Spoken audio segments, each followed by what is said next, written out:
ಜನಪ್ರತಿನಿಧಿಗಳು ಮಾಡಬೇಕಿದ್ದ ಕೆಲಸ ಅನ್ನದಾತ ಮಾಡಿದ. ಸ್ವಂತ ಖರ್ಚಿನಲ್ಲಿ ನೀರು, ಶೆಡ್, ಆಸನ ಹಾಗೂ ತೊಟ್ಟೆ ನಿರ್ಮಾಣ.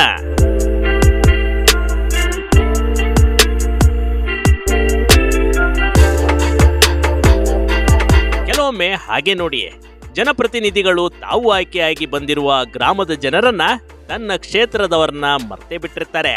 ಆದ್ರೆ ಜನಪ್ರತಿನಿಧಿಗಳು ನಾಚಿಸುವಂತ ಕೆಲಸವನ್ನ ಈ ಅನ್ನದಾತ ಮಾಡಿ ತೋರಿಸಿದ್ದಾರೆ ನೋಡಿ.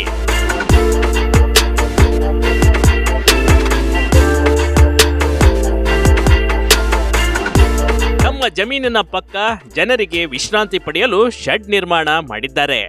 ಅಲ್ಲದೆ ಜಾನುವಾರುಗಳಿಗೆ ನೀರು ಕುಡಿಯೋದಕ್ಕೆ ನೀರಿನ ತೊಟ್ಟಿ, ದಾಹ ಅಂತ ಬಂದವರಿಗೆ ಕುಡಿಯೋದಕ್ಕೆ ನಳವನ್ನ ಅಳವಡಿಸಿದ್ದಾರೆ.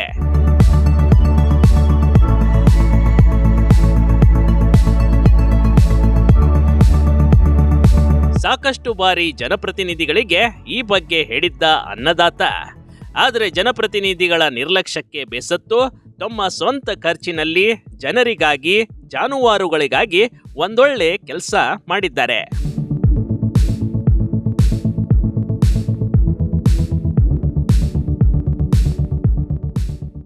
1.5 ಲಕ್ಷ ಖರ್ಚು ಮಾಡಿ ಹೆದ್ದಾರಿ ಬಳಿ ಮಾದರಿ ಕೆಲಸ. ಸಾಮಾನ್ಯ ರೈತನಿಂದ ಆದದ್ದು ಸರ್ಕಾರದಿಂದ ಆಗಲ್ವಾ? ಅಂದ ಹಾಗೆ ನಂಜನಗೂಡು ತಾಲೂಕಿನ ತಗಡೂರು ಗ್ರಾಮ ಸಾಮಾನ್ಯ ರೈತ ಸ್ವಾಮಿಯಿಂದ ಈ ಮಾದರಿ ಕೆಲಸ ನಡೆದೋಗಿದೆ.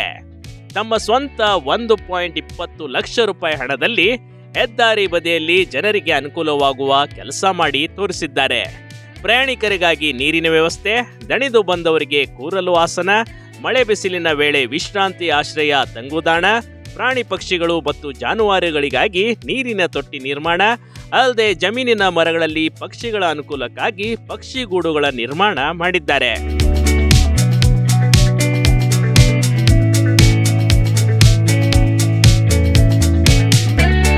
ತಗಡೂರು ಭಾಗದಲ್ಲಿ ನೀರಿನ ಕೊರತೆ ತುಂಬಾ ಇತ್ತು. ಜನರು ಮತ್ತು ದನಕರುಗಳಿಗೆ ನೀರಿಗೆ ಪರದಾಡುತ್ತಿದ್ರು.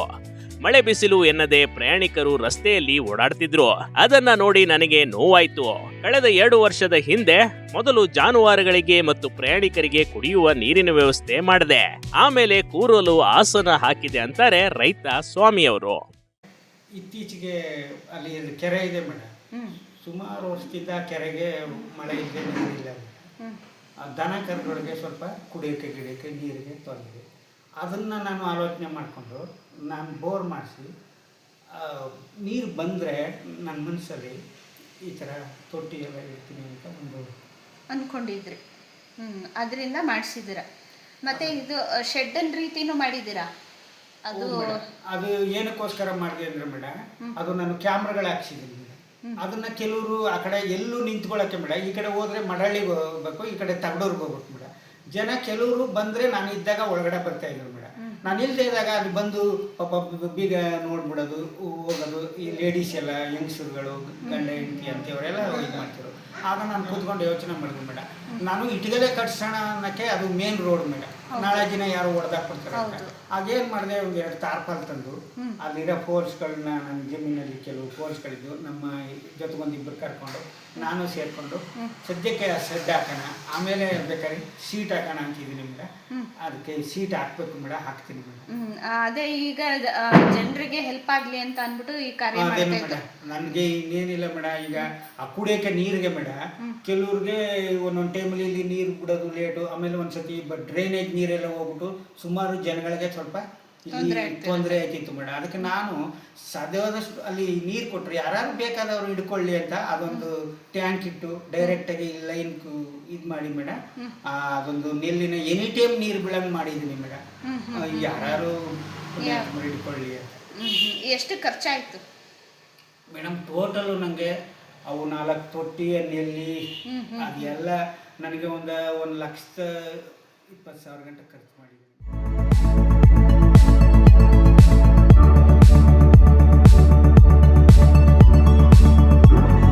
ಸ್ವಾಮಿಯವರ ಕೆಲಸಕ್ಕೆ ಗ್ರಾಮಸ್ಥರಿಂದ ಮೆಚ್ಚುಗೆ ವ್ಯಕ್ತವಾಗ್ತಿದೆ. ಇದೇ ರೀತಿ ಗ್ರಾಮದ ರೈತರು ಜನರಿಗಾಗಿ, ಜಾನುವಾರುಗಳ ಬಗ್ಗೆ ಮಮತೆ ಇಟ್ಕೊಂಡ್ರೆ ಆ ಗ್ರಾಮ ರಾಮರಾಜ್ಯ ಆಗೋದ್ರಲ್ಲಿ 2 ಮಾತಿಲ್ಲ. Big TV Karnataka, Mysuru.